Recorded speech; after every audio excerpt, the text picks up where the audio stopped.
Untuk informasi lebih lengkap dan berita terkait, jangan lupa klik link di deskripsi. Install juga aplikasi CNBC Indonesia di App Store maupun di Play Store dan please subscribe ya guys. Gelembung saham alias stock bubble adalah situasi di mana harga saham tertentu mengalami kenaikan nilai atau harga di luar kebiasaan atau secara tidak wajar dan dalam waktu yang relatif cepat. Seperti gelembung sabun yang membesar tapi sebenarnya dalamnya kosong. Itulah keadaan yang menggambarkan kondisi gelembung saham. Parahnya kalau gelembungnya meletus, ya sudah tidak ada apa-apa lagi yang tersisa di dalamnya. Kita coba bahas singkat dalam gelembung pasar saham mengancam pasar global. Kita lihat slide yang pertama. IHSG sudah kembali ke level pra-pandemi yaitu di 6.300-an. Beberapa kali IHSG menyentuh 6.400. Bahkan disebut oleh Menko Perekonomian ini bisa menyentuh 7.000 di tahun 2021 ini. Padahal sebenarnya Indonesia masih resesi ekonomi dan masih berjuang menghadapi penyebaran kasus COVID-19. Akibatnya fenomena bubble atau gelembung saham tak dapat dihindari. Tapi dengan adanya fenomena bubble ini justru orang-orang tajir tidak hanya di Indonesia tapi di dunia malah makin nafsu berinvestasi. Kita akan cek datanya dari hasil survei E-Trade grup Morgan Stanley per tanggal 1 hingga 7 Januari 2021 dengan menggunakan sampel 904 investor aktif di Amerika Serikat yang memiliki dana kelolaan lebih dari $10.000 Amerika Serikat. 64% orang-orang kaya ini menambah investasinya atau naik 9 poin dari persentase pada kuartal keempat 2020. Nah, jumlah ini sebanding dengan 57% dari total investor di dunia. Persentase orang kaya yang mentoleransi risiko investasi juga naik. 24% mengatakan toleransi mereka meningkat dan 13% mengatakan toleransi risiko mereka menurun dan 63% stagnan. Nah, semakin toleran justru semakin tidak peka dengan adanya fenomena bubble. Kalau menurut survei 16% merasa fenomena bubble sudah lewat. 46% ini merasa fenomena bubble belum terjadi tapi akan terjadi. Nah, 29% merasa fenomena bubble sedang terjadi dan 9% mengatakan pasar bahkan belum mendekati fenomena bubble sama sekali. Jadi terlihat ini kontradiksi di tengah tren bullish pasar saham global ya saat para investor aktif ini justru tidak khawatir dengan stock bubble. Nah, pasar saham yang bullish ini jadi seperti melawan setiap risiko yang ada di tengah pandemi. Kita bisa lihat dari pergerakan indeks-indeks dunia yang sudah bergerak positif dibandingkan dengan kejatuhan pasar global di Maret 2020. Kita mulai dari IHSG yang di Maret 2020 ini jatuh menyentuh level 4.538 dan di Januari ini kemarin per tanggal 18 Januari sudah ditutup di level 6.389-an. Artinya ini sudah naik sampai 40,8%. Lalu Dow Jones juga dari jatuh ke 21 ribuan, 21.917, lalu di Januari 2021 ini sudah menyentuh 30.814. Artinya ini juga sudah naik sampai 40,6%. Lalu Nikkei Jepang yang terprosok hingga 18.917 kini sudah naik jadi 28.242 di Januari 2021.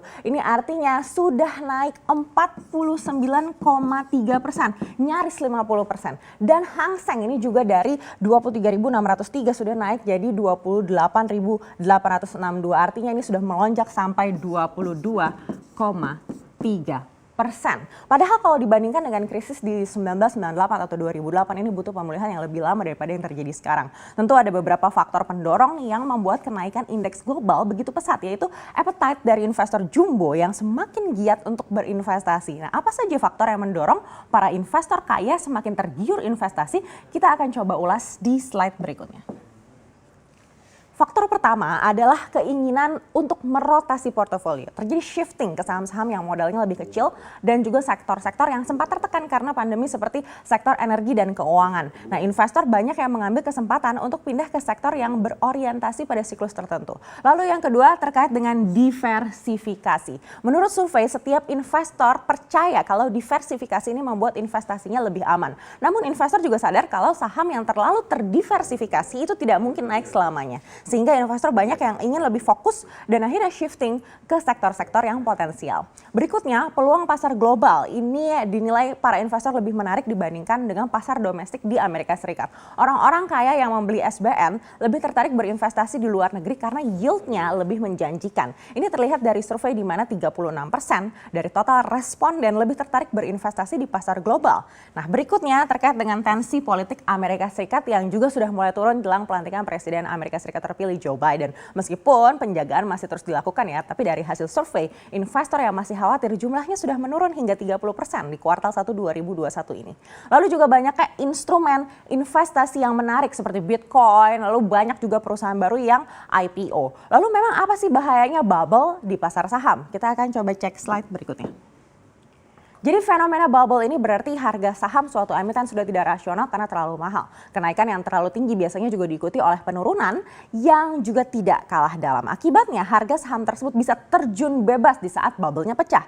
Lalu berikutnya juga mengingat banyaknya investor retail milenial yang haus investasi di tengah melambungnya harga. Bisa jadi dimanfaatkan oleh pihak-pihak yang tidak bertanggung jawab dan akhirnya dimanipulasi untuk membeli saham-saham tertentu demi kepentingan oknum tersebut.